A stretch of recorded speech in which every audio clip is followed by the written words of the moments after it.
is going on, Earth signs? This is your girl Venus Archangel here with another love reading for you guys. If you're unsure of your placements, go ahead and check the description box below. Also, guys, please remember that these readings may not resonate with everybody, and that is totally fine. That said, let's go ahead and see what's going on in your love lives for today. For actually December 1st to the December 1st to the 2nd of December. Okay, so let's go ahead and see what's going on.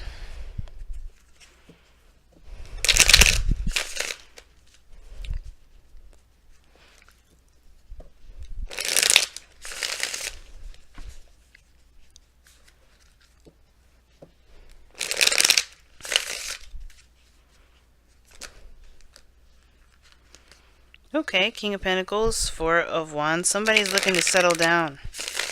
Alright, I think somebody's ready to move on to the next level type, committing to a relationship here. We see what's going on with that. Alright, since it's a weekend reading, I always pull an oracle card instead of a tarot card for the challenge and crossing. So the oracle card will tell us what's challenging and what's crossing, what's the obstacle, what's causing the challenge to be a lot more difficult than it is. Alright then, let's go ahead and see what it is.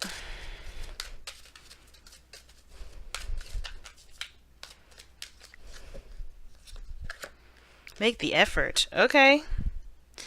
Make the effort. We see what's up. I think you guys got this yesterday. I'm not sure. Let me go ahead and pull your reading though. Ooh. This is where we started out with, family. Alright, air signs. Underlying energy is the Queen of Swords. Five of Swords. Time to take action, fam. Now, I think what the Queen of Swords is saying is that you absolutely have to go and follow the truth. Follow that truth, meaning your truth. The Five of Swords can indicate that there was a difficult decision, or a difficult, because the Five of Swords is more about ruthless energy, right? And doing what you feel you're led to do, which can lead to being like, selfishness, right? It can be. Five of Swords is one of those cards that can indicate a sacrifice, doing anything and everything you can to get to what you want, or even trying to make a decision or trying to figure out if something's worth the effort or not. If something is worth, that sort of degree of effort to make it happen. And the Queen of Swords can be a little passive, but she's not she's not passive. She's very direct. She's very, certain. She waits for the person to give her the message, though.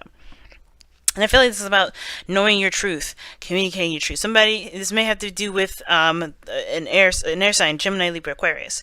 But the focus here is about making the effort. So obviously this is about an effort sort of thing. Somebody has to go ahead and go outside their comfort zone and say this. And the reason why I'm bringing up comfort zones is because of the Nine of Pentacles. Now this is past energy usually, but this is the foundation. You know that you're in a very independent and very structured and very balanced place at this moment. I mean, even though it's a 9, right? But let's be honest. The 9s talk about where we are and how we, us getting there, right? It's usually the focus on the self. And usually after the cycle is complete, usually meaning cycle is complete for us, right? The 10s is how the cycle ends and the results of our happiness and how it can continue to grow. But this is where we try to get to, which is the 9. And you have stability, you have confidence in yourself. You know your independence at this point. You know what I'm saying, guys? And that's a great thing. I think that's an absolutely wonderful thing here.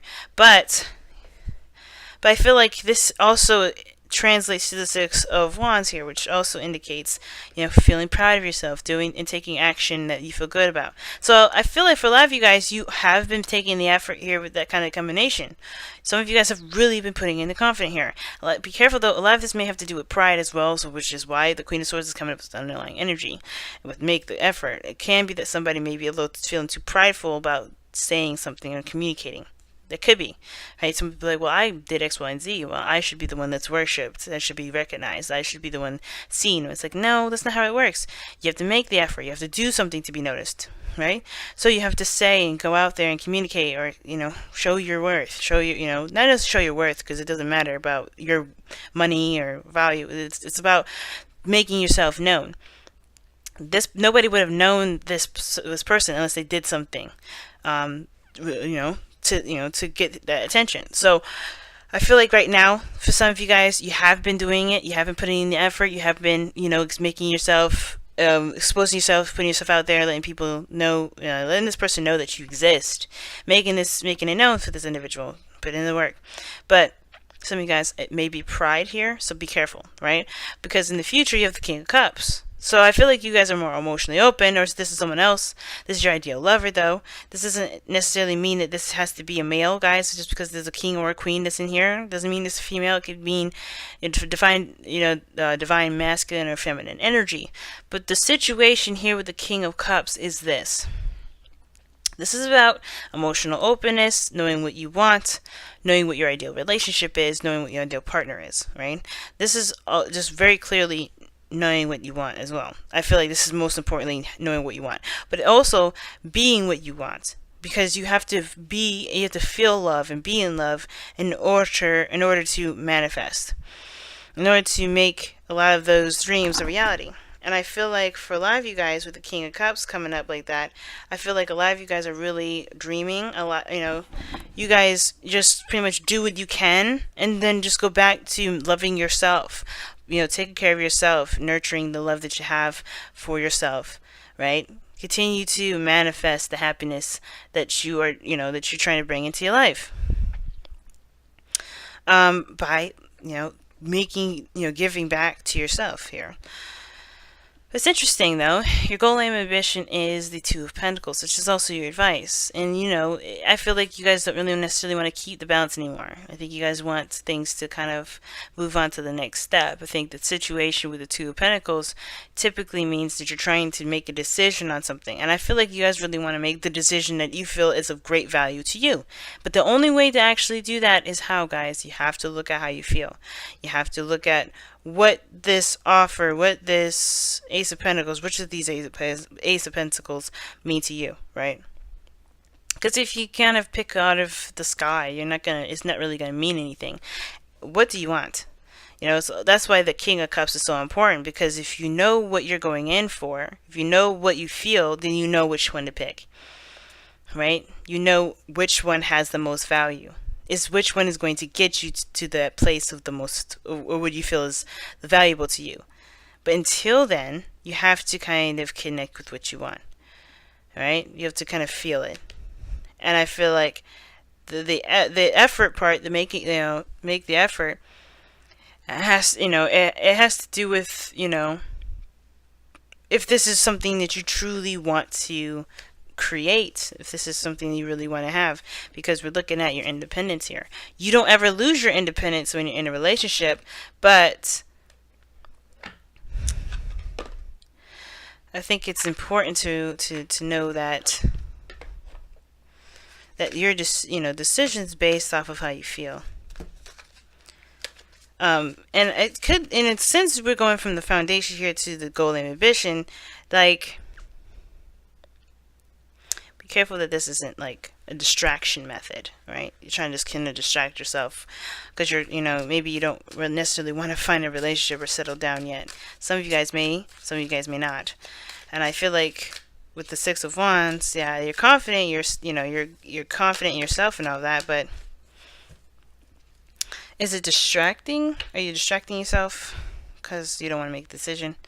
Embrace spirit. Wow. Okay, let's go ahead and take a look at that affirmation for a moment. And I feel like it's talking about trusting your intuition, really connecting with your higher self, your spiritual aspect of yourself, because that's the most important. And that's literally what I was saying too. Like the King of Cups can also be very intuitive. He is very intuitive because he's connected with how he feels. But let's go ahead and read the affirmation. Embrace spirit. You are a spiritual being living a physical life. Embrace spirit in your journey and reaffirm your connection with the divine. Fly to the heavens, but remember to look down and see that divine exists in the magical natural world beneath you. Spirit dwells within all, in everything you see, and know in everything that you do not see, in which is unknown. Both the creative and destructive, the beautiful and the ugly, are born of the divine. Wow. Pretty powerful message, fam. And I think that's pretty much, that's a really big thing to think about, because when it comes to making the effort, you know, it comes from really feeling like you're led to do that thing. So like if you think about it, right? We look at the caption here. It says, "Great love is worth taking the steps you're guided to take." Guided, right? That's a spiritual kind of message there. You know, only you know which way is the best way to go. And I feel like you know that anything can happen, especially when you get to this Nine of Pentacles. So you have to just kind of trust in spirit that, you know, you're headed in the right direction. Alright guys, this has been your reading. Thank you so much for tuning in, and I will see you guys very soon. Take care. Bye guys.